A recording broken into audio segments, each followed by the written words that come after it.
Good day, mate, and welcome back to another World Cup fantasy video. In this video, I'll be going through the best strategy to use your boosters. So we'll start off with the 12th man booster. So just explain how that works. So basically, it allows you to add one additional player to score points for your team in any match day you want.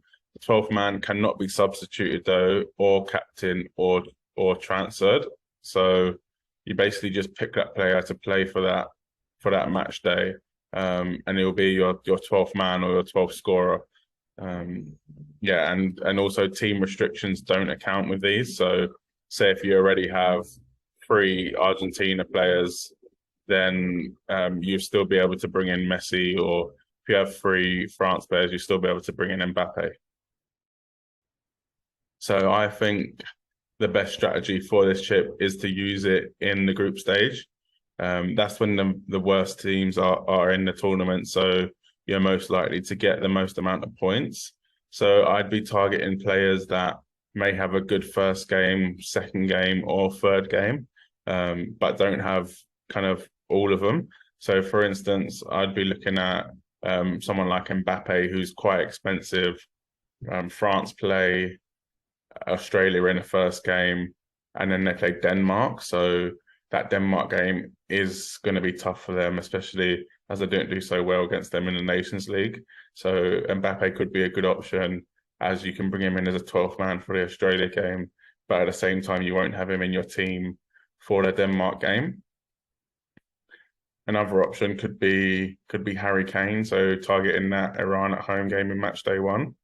Again, I think match day 1 or 2 is actually the best, because 3, if the big teams are kind of already qualified, then they might rest players or rotate, so you can't be 100% sure. So yeah, for me, match day 1 or 2, and try and target players that have great fixtures, but you might not want them for the whole group stage. So next, we'll move on to the Power Captain booster. So it basically lets you play the booster, and any player in your squad, 15-man squad, that gets the most points, it will actually make them your captain, so it will double their points, and the player will be just automatically assigned the captain. So yeah, great option to get rid of them terrible captaincy decisions that sometimes take hours and days. Salah or Haaland, Mbappe or Messi. Well, with this chip, no more worries. So for me, I actually disagree with a lot of other content creators and a lot of other people on Twitter. They've been saying that it should be played in the group stage because that's when the weakest teams are, so you're likely to get the most points. But I completely disagree. I feel in the group stage, you kind of got a more of an idea of who's going to do well, and you're almost guaranteed that Messi or Neymar or Kane or Mbappe is going to score quite a few points. So you're less likely to have a random player get the most points. So this is why I think it's much better to use after the group stage.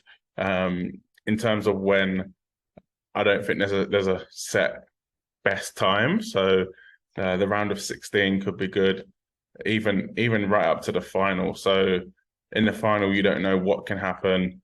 You can have a 0-0 draw that goes to extra time, and then a defender comes up with a bullet header in the 98th minute. You just don't know. So I think kind of the later you leave it, the kind of more use it has, because you're not kind of relying on the obvious captain choices. So let's say last year, the Euros where Italy played England, Luke Shaw actually got the goal for England to open the scoring, and then it went to extra time. Then obviously Italy won in the end, but no one kind of predicted Luke Shaw to score a goal. I'm not sure if he actually did end up the top scorer, but that's kind of the example I'm trying to give is you don't know who's going to be the top scorer of that game week in terms to give your captain's armband to. So I think kind of the later, the more chance you've got of kind of capitalizing on that chip, on that booster.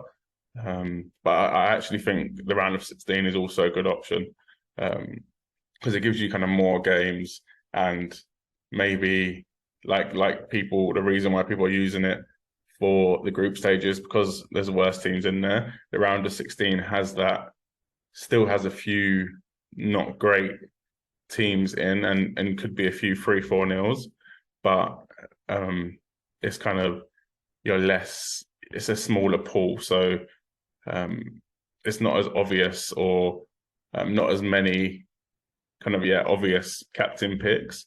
So I think definitely keep that chip for the knockouts rather than the group stage. So the next booster is actually the wildcard booster.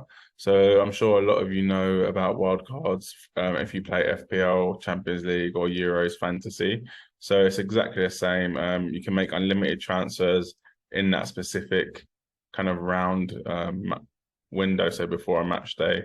But the only thing is you can't use it obviously before match day 1 because we get unlimited transfers anyway, and before the round of 16 because we get unlimited transfers in the round of 16. So there's no point. So I think the best strategy for using the wild card is in match day 3. This gives you a chance to target certain fixtures from teams. So like I said previously, France played Denmark in match day 2. So you might not want to bring them in for that, but you can wildcard them in for their game against Tunisia. Brazil have Cameroon as well, Portugal against Korea, Spain against Japan, England, Wales. So or Qatar against the Netherlands as well. So there are a lot of teams with good games, whereas previous rounds, so Spain had Germany, so that was a tough game. Portugal had Uruguay, so you might not want to kind of bring them players in earlier for the match day 2, but you can wildcard and have them for match day 3. Another option could be to play after the round of 16, so before the quarterfinals. This is because you get the unlimited chances in the round of 16, but 8 teams go out. So let's say 15-man squad. Let's say on average you have just under 2 players from each team as the best possible kind of outcome of spreading out around your players. So that will leave you with say 7 or 8 players, and you only get a limited amount of transfers in before that. So it's it kind of works out hard to get them players back. So you only get 4 before the quarterfinals. So if 8 of your players go out, let's say that's worst case. If you spread out your players, if you try and bank on who's going to go through, and let's say they actually do go through, then great. But if there's any upsets, you only have 4 transfers to deal with it. So you're going to be either at best case, you're probably going to have at least 3 to 4 players from the teams that go out. So it may be difficult to navigate. So for me, it all depends on your team. If you feel you can get a good squad out for match day 3 and match day 2, then I'd recommend saving it. If not, if you're struggling, if there's injuries, if the players you picked are not playing, then match day 3 is a good way to play it and target some of them good fixtures that Brazil, England, Portugal have. Well, that was my booster strategy. If you agree with me, let me know in the comments. If you don't, let me know in the comments. And make sure you give this video a like because it does mean a lot to the channel and help me grow. And then I can produce more videos like this. And if you haven't already, please subscribe to the channel too, because there's a lot of you watching that haven't subscribed. It's completely free. It takes literally half a second.